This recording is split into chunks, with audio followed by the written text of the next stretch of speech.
Don Bell, buong kwento rito.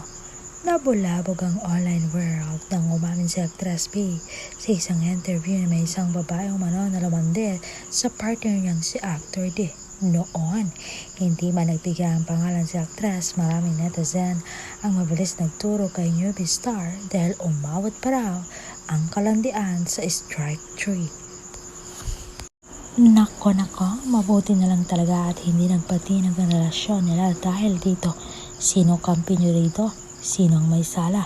Ano sa tingin nyo? Mga kamarites, drop nyo sa comments.